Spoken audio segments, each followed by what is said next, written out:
It's Monday morning. I have enrichments. I just have work. And ooh, coffee.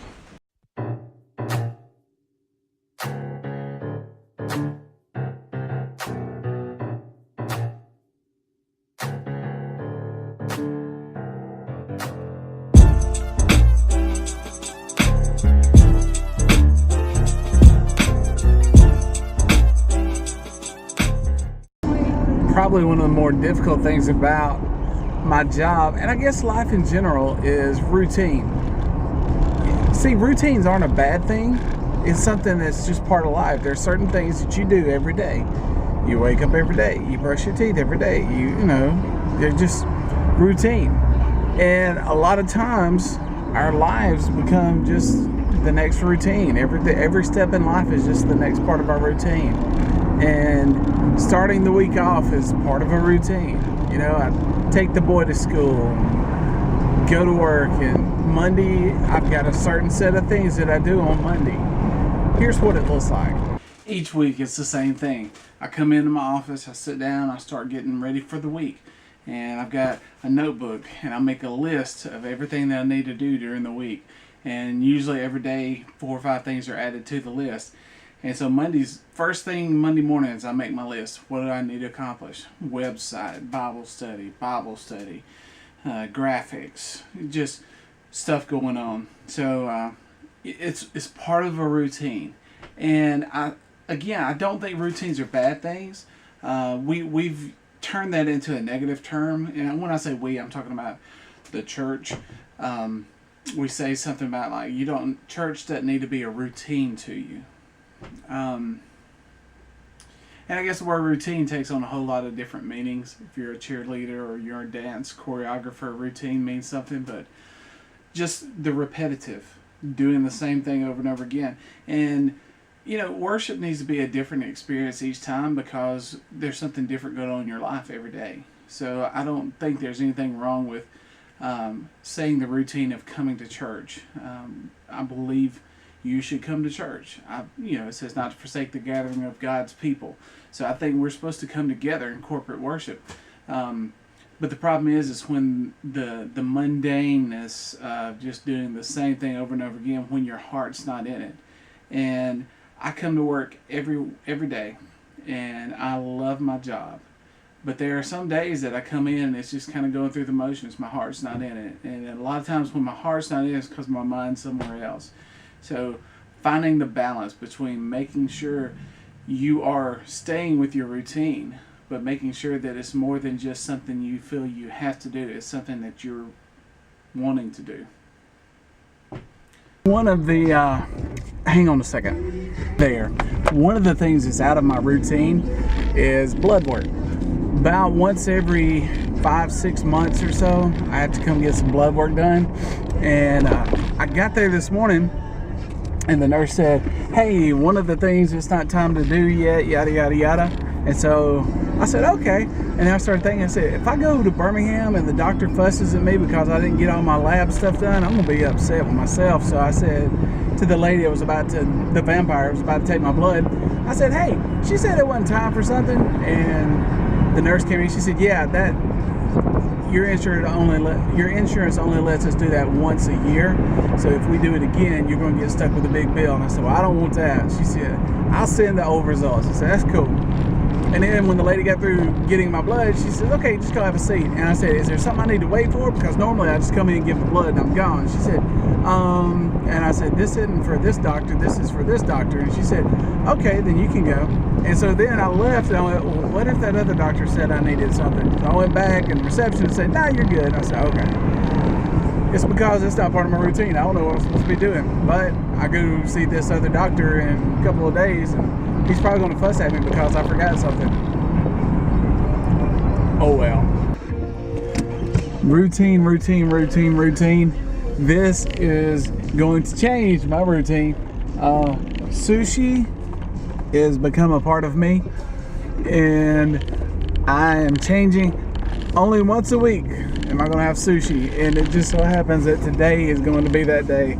I just had a craving, And again, I'm a big guy. Big guys don't crave things, but I want some juicy. So here we go. Also, I've been watching this family, B Family. It's like Ed B Family. And I've been watching them. They were in Nashville. And they're going, I think, to Austin, Texas. And I was like, man, they're probably going to drive through Clanton. So I sent them a message. I was like, hey, if you're coming through Chilton County, Alabama, if you're on 65 South, stop by the Peach Park. You got to stop and get peach ice cream. And I said, you know, I want to be like, if you're coming, let me know, because I'd love to come meet you guys. It's a neat family. They've got 2 children. One of them is probably close to Barrett's age. And so that's just neat to me. But they started out doing Vine videos, and now they're YouTube folks, and they're positive people, and I like to see positive, because in this day is so negative. I mean, folks are mad at every political group, they're mad at every social group, and you know, these families, I'm sure they're just like my family. We have times where we're just struggling to stay positive. But the thing I found is that it don't matter how bad things are, if you're negative, it's not going to get any better. So try to find the bright spots in the darkness and just lean on those. So I like seeing that. So maybe one day I can meet some of these famous YouTube folks that I really enjoy watching. Soccer practice is over. How was it? It was great. I don't know what's gotten into you missing shots. You never miss shots. Coach said you got the ball too far in front of you when you go to kick it. So if you start missing shots again, we're going to have to kill you. It's a new rule that started in soccer this year. If you miss more than 4 shots a game, you get shot. It's a new rule. Wifey is working with one of the children's choirs, and they've got these wooden stick thingies. And they need them cut into 1-foot sections. So I'm a dude. I can do that. I told you I could do it. Most of them are almost the same size. Almost. Most of them. Yes, they're close. Stand still.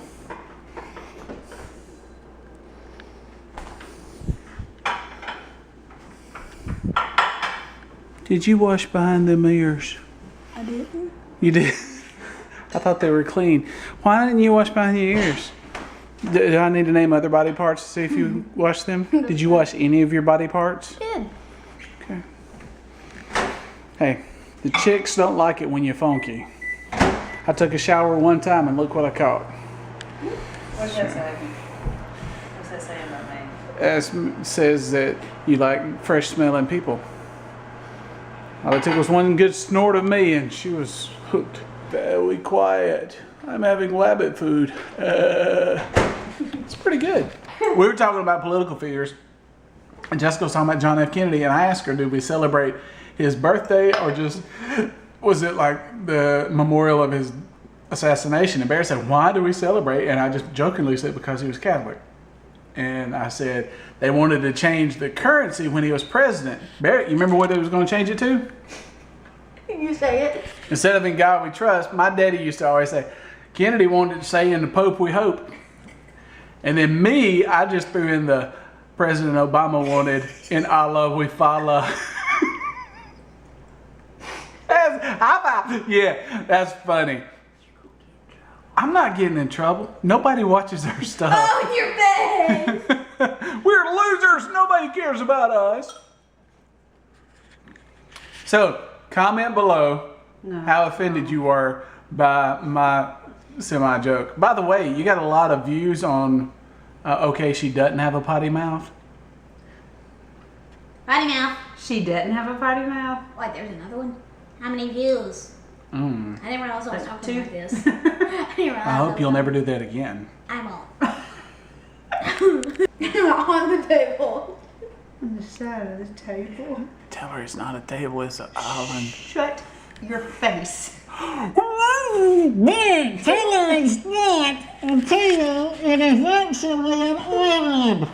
Mouth, face was shut. Face was shut. What are you gonna throw at? I'm trying to find Where's something sharp? Let me find something sharp to throw at my husband that I love to kill. They're cheese balls, but they're too good. It's like Garfield. Why would Garfield bark? I mean, like. Dude, I sure did. I said, hey, dude, why are you walking so slow? Did I tell you about my grandmother? She was really slow, but she was really old too. And he went, I ain't but 9 years old. Never mind. That's why I can't be a head coach. Get on the ground! Barrett, if I said the word routine, what would you think that means? Doing stuff like every day normally. Yeah.